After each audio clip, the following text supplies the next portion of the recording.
బాపులపాడు మండలం బాపులపాడు గ్రామం ఇందిరానగర్ లో కాపు కమ్యూనిటీ హాల్ కు శంకుస్థాపన చేసిన ఎమ్మెల్యే ఎర్లగడ్డ వెంకట్రావు, ఎంపీ వల్లభనేని బాలశౌరి. కృష్ణా జిల్లా గన్నవరం నియోజకవర్గ బాపులపాడు మండలం బాపులపాడు గ్రామం ఇందిరానగర్ నందు కాపు కమ్యూనిటీ హాల్ నిర్మాణానికి శంకుస్థాపన చేసిన ఏపీ ప్రభుత్వ విప్, గన్నవరం నియోజకవర్గ శాసన సభ్యులు ఎర్లగడ్డ వెంకట్రావు, మచిలీపట్నం పార్లమెంటు సభ్యులు బాలశౌరి సుమారు ఎంపీ నిధులు 50 లక్షల రూపాయల వ్యయంతో నిర్మించనున్న కాపు కమ్యూనిటీ భవనం. ఎమ్మెల్యే ఎర్లగడ్డ వెంకట్రావు మాట్లాడుతూ, ఈ సందర్భంగా ఎంపీకి ధన్యవాదాలు తెలుపుతున్నామని, ఇంకా కొంచెం నిధులు ఇవ్వాలని కోరుతున్నాను, త్వరితగతిన పూర్తి చేయాలని కోరుతున్నానని.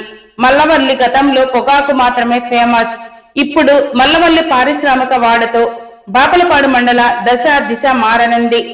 హైటెక్ సిటీ లాంటి కన్వెన్షన్ సెంటర్ ను నిర్మించాలని ముఖ్యమంత్రిని కోరాను. 6 హామీలు ఇచ్చాను. ఇప్పుడు 3 అమలు చేయకపోతే ఓటు అడగను అని చెప్పాను. చెప్పని హామీలు కూడా నెరవేర్చుతాను.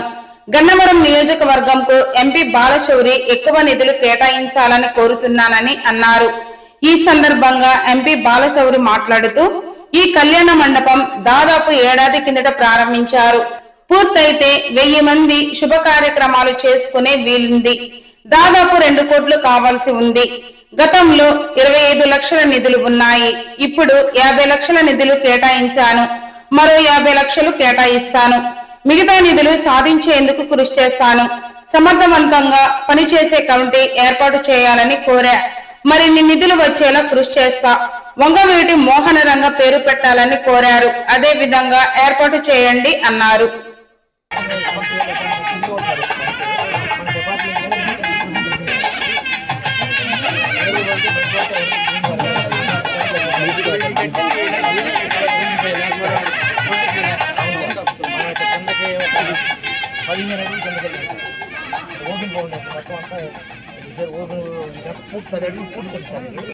पारिजात्यः परसदं विघ्नं निघ्नानिकं सततं विश्वक्सेनं तमाश्रये तदेव लग्नं सुदरं तदेव ताराबलं चन्द्रबलं तदेव विद्याबलं दैवबलं तदेव लक्ष्मीपदेङ्करकं स्मरामि यत्र योगेश्वरः कृष्ण यत्र पार्थो रुद्रः तत्र श्रीरुजयोर्भूतिः ध्रुवानि धर्मद्रमः मृते सकलकल्याणभाजनं यत्र जायते पुरुषं तमजं नित्यं रजामि शरणं हरिं सर्वदा सर्वकार्येषु नास्ति तेषां अमङ्गलं येषां हृदयस्थो भगवान् मङ्गलायतनो हरिः ओम भूमिर्भौम्नाधिवरणान्तरिक्षमहित्वान् उपस्थिते देव्यते अग्निमन्दिरे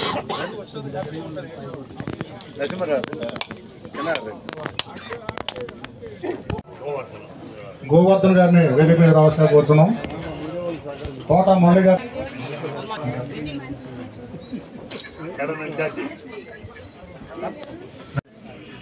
స్థానిక పార్లమెంటు సభ్యులు బాలశౌరి గారికి ధన్యవాదాలు తెలియజేస్తూ, అభివృద్ధి ఎజెండాగా ఎన్డీఏ కూటమి ప్రభుత్వం పరిపాలిస్తుంది. గన్నవరం నియోజకవర్గంలో గతంలో ఎలా ఉంది, ఇప్పుడు ఎలా ఉందో బేరీ చేసుకుంటే మీకే తెలిసి పరిస్థితి. మీ మండలం వరకు చూస్తే బాపులపాడు మండలంలో ఎలా ఉంది, మల్లవల్లిలో పరిశ్రమలు ఎన్నో వస్తుంది. 183 మంది కంపెనీలు ఏపీఐసి చైర్మన్ గారు రాంబాబు గారు నియమితులు ముందు నా దగ్గరకు వచ్చి కలిసిన పరిస్థితి. సుప్రీం సొల్యూషన్స్ అని అశోక్ త్రిపాఠి అయినా 300 కోట్లు ఇన్వెస్ట్ చేస్తానంటే ల్యాండ్ ఇవ్వలేని పరిస్థితిలో ఇప్పుడు మల్లవల్లి పారిశ్రామిక ఉంది. 479 ఎకరాలు అసైన్ ల్యాండ్ గుర్తించాం. దాన్ని కూడా ప్రభుత్వాన్ని ఎక్వైర్ చేయమని ముఖ్యమంత్రి గారికి కోరే ఫైల్ కూడా ఇచ్చారు. ఆ 479 ఎకరాలు కూడా త్వరలో ఎక్వైర్ చేస్తాం. అలాగే పదే ఇక్కడ కొంతమంది రాజకీయ నాయకులు రాజకీయ ఎజెండాగా పనిచేస్తూ అక్కడున్న ప్రజలకు ఇళ్ల స్థలాలు ఎవరనే అపోహల్ని ప్రజల్లోకి తీసుకెళ్తారు. దయచేసి మీడియా సోదరుల ద్వారా మల్లవల్లి సోదరులకు కూడా తెలియజెప్తాం, ఎట్టి పరిస్థితుల్లో మీకు ఇళ్ల స్థలాలు ఇవ్వడం ఖాయం. అది తెల్ల రేషన్ కార్డు ఉన్న ప్రతి ఒక్కరికి ఇల్లు ఇస్తామన్న దాంట్లో ఆ రోజు మీకు సెంటున్నర ఇస్తామని వాగ్దానం జరిగిందంట. 2 సెంట్లు అడుగుతున్నాను. మీరు 2 సెంట్లు ఇచ్చినా దాదాపు 50 ఎకరాలు కూడా అవదు.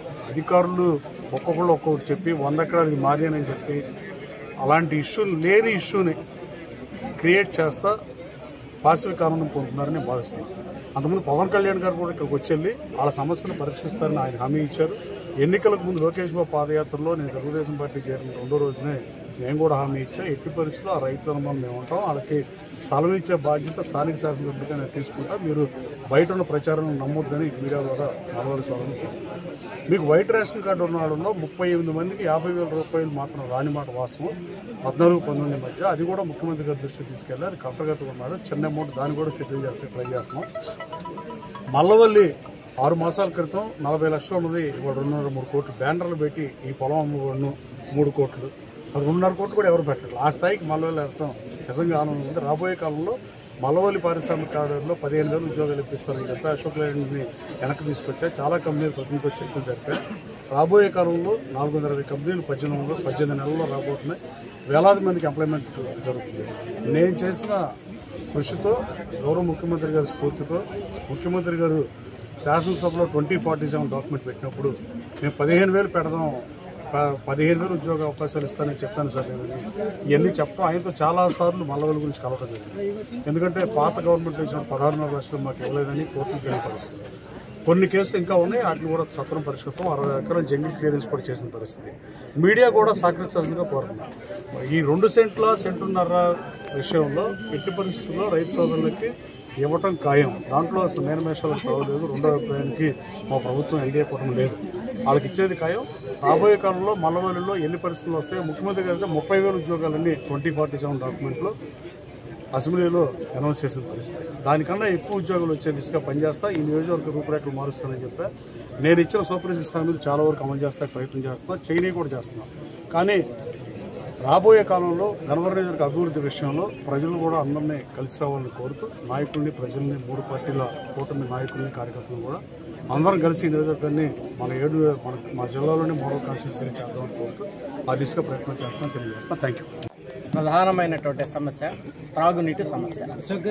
జిల్లాలో ఉన్నటువంటి శాసనసభ్యులు అలాగే పార్లమెంటు సభ్యులు, నేను చిన్ని గారు కలిసి గౌరవ ముఖ్యమంత్రి గారిని అలాగే గౌరవ ఉప ముఖ్యమంత్రి గారిని ఇద్దరిని కలిసి జిల్లా మొత్తం ఒక యూనిట్గా తయారు చేసి ప్రతి గ్రామంలో ప్రతి ఇంటికి శుభ్రమైనటువంటి మంచినీళ్ళు ఇవ్వాలనేటువంటి ఒక ప్రాజెక్ట్ని మీరు ముందుకు తీసుకెళ్ళాలని చెప్పి కోరుతాం. సో ఆల్రెడీ డిపిఆర్లు తయారవుతూ ఉన్నాయి. సుమారు నాకు తెలిసి ఒక 3,500 నుంచి 4,000 కోట్ల రూపాయలతోటి రానున్న 25-30 సంవత్సరాల జనాభా పెరుగుదలను కూడా దృష్టిలో పెట్టుకొని ఒక మంచి డ్రింకింగ్ వాటర్ ప్రాజెక్టును తయారు చేస్తాం. బట్ కూటమి ప్రభుత్వం తప్పకుండా రానున్న 3-4 సంవత్సరాల్లో మంచినీటి సమస్యను ఉమ్మడి కృష్ణా జిల్లాలో ఉన్నటువంటి నీటి సమస్యను తీరుస్తాం. ఒకసారి హనుమాన్ జంక్షన్ బైపాస్ రోడ్డు ఉందండి తెలంగాణ, ఒక వారం రోజుల్లో శాసనసభ్యులు అలాగే మేము కలిసి అన్ని ఇచ్చే వాళ్ళందరినీ ఒక మీటింగ్ పిలిచిన తర్వాత దాంట్లో ఉన్నటువంటి ఏ అయితే శాసనసభ్యుల యొక్క ఏ సమస్యలు అయితే ఉన్నాయో ఎన్ని ఇచ్చే వాళ్ళతో వాటిని అన్నింటినీ కూడా పరిష్కరిస్తాం.